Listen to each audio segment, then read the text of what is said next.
నమస్కారం. Welcome to I dream. ధర్మ మార్గం విత్ విజిత కార్యక్రమానికి స్వాగతం.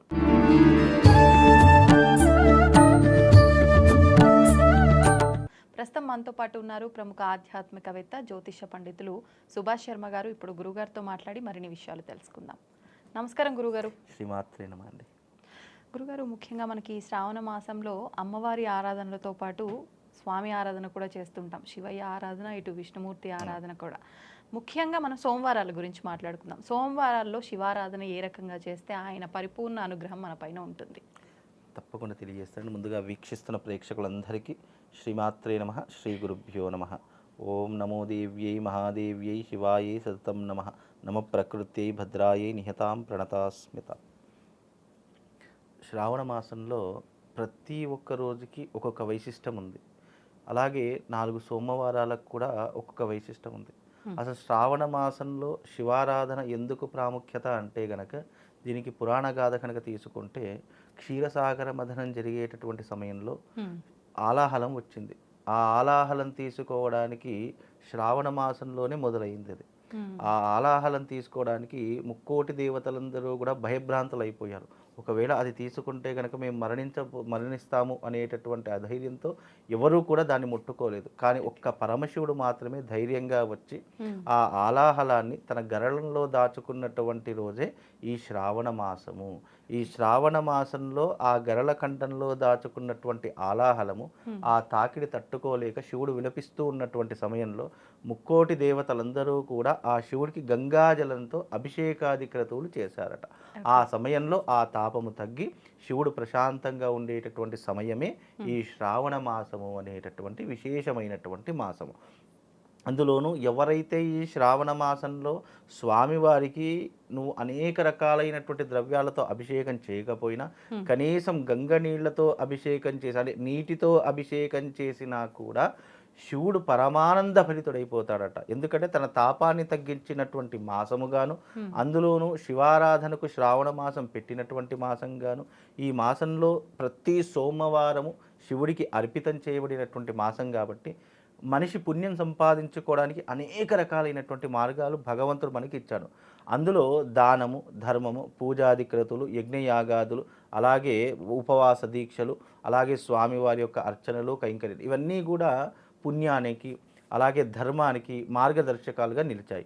అందులో ఈ శ్రావణ మాసం ఎవరైతే శివుణ్ణి ఆరాధన చేస్తారో, ఆ శివుణ్ణి ఎవరైతే అభిషేకిస్తారో, అనుకున్నటువంటి కోరికలు నెరవేరడానికి, సులువుగా మనం అనుకున్నట్టు ఏదైనా భగవంతుణ్ణి మనం ప్రసన్నం చేసుకోవడానికి, ఆయన చల్లని చూపు మన మీద తిరిగి చూడడానికి ఇది చాలా అనువైనటువంటి మాసంగా చెప్పడం జరిగింది. ప్రతి మాసంలో మనం ఎన్నో రకాలైనటువంటి పూజా విధానాలతో స్వామివారిని అనేక రకాలుగా అర్చిస్తాం. కానీ సులువుగా ఈ మాసంలో స్వామివారు ప్రసన్నమయ్యేటటువంటి మాసంగా చెప్పబడినటువంటి మాసము శ్రావణ మాసం. అందుకే శివుణ్ణి భక్తవ శంకరుడు, భోలా శంకరుడు, ఇలా అనేక రకాలతో పిలుస్తూ ఉన్నారు. ఎందుకు అని అంటే, ఈ మాసంలో భక్తులందరికీ కూడా దర్శనమిచ్చేటటువంటి రూపము గలవాడు. అలాగే ఆయన ప్రత్యక్షంగా కాకపోయినా పరోక్షంగానైనా ఎవరైతే ఆయన సాన్నిధ్యంలో ఉండి ఆయన యొక్క సేవ చేసుకుంటారో నిజంగా వాళ్ళ యొక్క జన్మ చరితార్థమవుతుంది. అనుకున్నటువంటి కోరికలు అంటే మానవుని యొక్క జీవితంలో కోరికలు లేనటువంటి వ్యక్తి ఎవరూ కూడా ఉండరు నాకు తెలిసి. ఏదో ఒక కోరిక తన స్తోమతకు తగినటువంటి విధంగా కావచ్చు, స్తోమతకు మించినటువంటి కోరికలు కావచ్చు, లేదా అనేక రకములైనటువంటి మనిషి యొక్క ఇహపర సుఖముల గురించి కావచ్చు. అలాంటి కోరికలు మనము అర్చించడానికి, అంటే భగవంతుని దగ్గర అడగడానికి ఇది చాలా అనువైనటువంటి మాసం.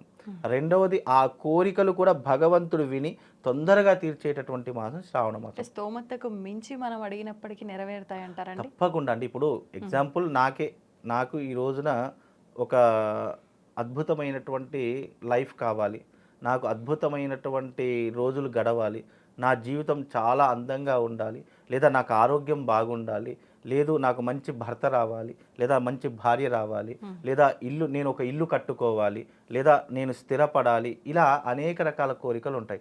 అంటే మన సంపాదన 1000 రూపాయలు అయినప్పటికీ కూడా నాకు ఈ రోజున 10,000 ఎలాగైనా రావాలి అనుకున్న కోరిక ఏదైతే ఉంటుందో అది చివరకు మనకు స్థాహతకు మించినటువంటి కోరిక అయినా సరే, అంటే భగవంతుడు తలుచుకుంటే కటిక పేదవాడైనా సరే ఒక్క చిటికెలో కుబేరుడు అవుతాడు అని అంటారు. అలా మనిషి తన యొక్క లక్ష్యాన్ని సాధించుకోవడానికి మానవ ప్రయత్నంతో పాటు దైవికపరమైనటువంటి సహకారం కావాలి అంటారు కదా, అది ఆ దైవిక సహకారాన్ని పొందేటటువంటి మాసంగా ఈ సోమవారాలన్నీ కూడా చెప్పడం జరిగింది. కాబట్టి శివుణ్ణి ఎవరైతే అర్చించి పూజించి అభిషేకాది క్రతువులు ఈ సోమవారాలు చేస్తారో వాళ్ళకు తప్పకుండా ఆ భగవంతుని యొక్క కృప దొరుకుతుంది. అది ఎవరు చెప్పారు? మనం ఏదో మాటల గురించి చెప్పుకోవడం కాదు. సాక్షాత్తు పరమశివుడే ముక్కోటి దేవతలకు వరం ఇచ్చారట. ఎందుకు? మీరు నేను గరళ కంఠంలో విషాన్ని దాచినప్పుడు మీరు చేసినటువంటి అభిషేకము నా మనస్సుకి ప్రశాంతతను కలిగించింది, నా యొక్క తాపాన్ని తగ్గించింది. కాబట్టి ఈ శ్రావణ మాసంలో ఎవరైతే నీటితో నన్ను అభిషేకిస్తారో అలా వాళ్ళు ఏ ద్రవ్యంతో అభిషేకం చేసినా వాళ్ళ కోరికలు నేను తొందరగా నెరవేరుస్తాను, వాళ్ళ పాపకర్మలను తొందరగా తగ్గిస్తాను, అలాగే నా యొక్క సాన్నిధ్యంలో వాళ్ళకంటూ ఒక చోటిస్తాను అని సాక్షాత్తు పరమశివుడే వరం ఇచ్చినటువంటి గొప్పనైనటువంటి మాసము ఈ శ్రావణ మాసం. అందుకే ఈ శ్రావణ మాసంలో శివుడికి చాలా ప్రత్యేకంగా పూజలు జరుగుతాయి. అనేక మంది అనేక రకాలైన ద్రవ్యాలతో అభిషేకం చేస్తారు కాబట్టి వాళ్ళ జన్మ చరితార్థం అవుతుంది. ఇప్పుడు ఖచ్చితంగా మనకి 4 సోమవారాలు వస్తే 4 సోమవారాలు ఆచరించాల్సిందేనా? కుదిరిన సోమవారం మనం ఆచరించుకుంటే సరిపోతుందంటారా? ఇక్కడ మనిషి యొక్క సమయాన్ని బట్టి, మనిషి యొక్క విలువను బట్టి, మనిషి యొక్క స్థాయిని బట్టి, వాళ్ళ యొక్క లైఫ్ స్టైల్ని బట్టి ఒక్కొక్కరు ఒక్కొక్క రకంగా చేసుకుంటారు. అది వాళ్ళ యొక్క వ్యక్తిగత. అంటే మామూలుగా ధర్మాచరణ ఏం చెప్పింది అని అంటే గనక, నీకు ప్రతి సోమవారం రోజున భగవంతుడికి కనీసం 1 నిమిషమైనా కేటాయించాలని శాస్త్రం చెప్పింది. ఎందుకంటే ఆ 1 నిమిషం కూడా ఖాళీ లేనటువంటి సమయం ప్రపంచంలో ఎవరికీ ఉండదు. కాకపోతే ఏంటంటే ఆ ఒక్క సమయం, మిగిలిన సమయాన్ని కనుక నువ్వు భగవంతుడికి ఇచ్చినా ఆ భగవంతుడు చాలా సంతోషిస్తాడనేది శాస్త్రము. కానీ ఇది పరిగెత్తే ప్రపంచం, పరిగెత్తే కాలం కాబట్టి భగవంతునికి సమయం ఇవ్వలేము అని మన నోటితో అనలేము. కాబట్టి ఇస్తే మంచిది అనేటటువంటిది శాస్త్రమే తప్ప నువ్వు ఇస్తావా ఇప్పుడు మంచి చెడులు అనేటటువంటిది భగవంతుడు నీకు ఒక మేధాశక్తిని ఇచ్చాడు. నీకు భగవంతుడు ఒక మార్గాన్ని నిర్దేశిస్తాడే తప్ప వెళ్ళడం వెళ్ళకపోవడం అతని చేతిలో మాత్రమే ఉంటుంది తప్ప భగవంతుడు నీకు వెళ్ళమని చెప్పడు, వద్దు అని చెప్పడు.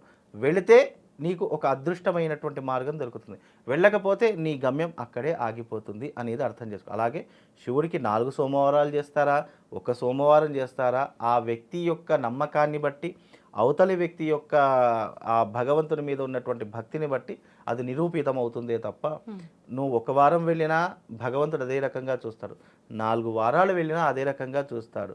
కాబట్టి నువ్వు వెళ్ళేటటువంటి విధానాన్ని బట్టి, నువ్వు నమ్మకాన్ని బట్టి ఆ భగవంతుడు నీ వెంట ఉండి ఎప్పుడూ కూడా నేను రక్షిస్తాడు. దానికి ఎగ్జాంపుల్ ఏంటి అని అంటే కనుక, భగవంతుడు అన్ని సమయాల్లో మన వెంట ఉండడు.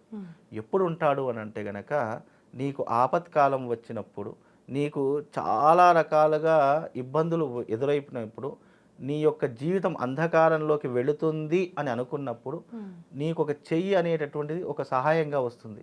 ఆ చెయ్యి పంపించేటటువంటి వాడే భగవంతుడని అర్థం చేసుకో. ఎందుకంటే ఇది కలియుగం. కలియుగంలో కంటితో చూసినా కొన్ని నమ్మలేనటువంటివి ఉంటాయి.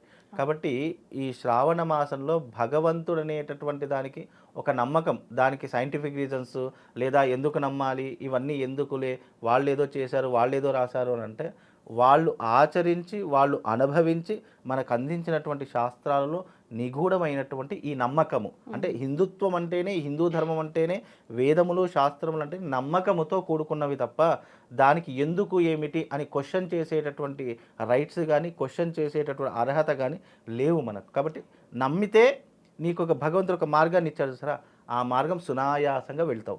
నమ్మకపోతే నీకు నష్టం కాదు, నువ్వు ఉన్న చోటే ఆగిపోతావు. ఈ రెండూ తెలుసుకుంటే భగవంతుడి యొక్క ఆంతర్యం అర్థమై నువ్వు 1 సోమవారం కాదు, నీ జీవితాంతం శివారాధన, శివుడి యొక్క పూజ నువ్వు మానకుండా ఉంటావు. ఎవరైతే శివారాధన చేస్తారో, ఎవరైతే శివుణ్ణి భక్తితో కొలుస్తారో వాళ్ళకు జీవితంలో కష్టాలు రావు. ఒకవేళ వచ్చినా దాని నుంచి బయటకు పడేసేటటువంటి చెయ్యే ఆ భగవంతుడి యొక్క చెయ్యి, ఆ శివయ్య చెయ్యండి. సంతోషం గురుగారు, ధన్యవాదాలు.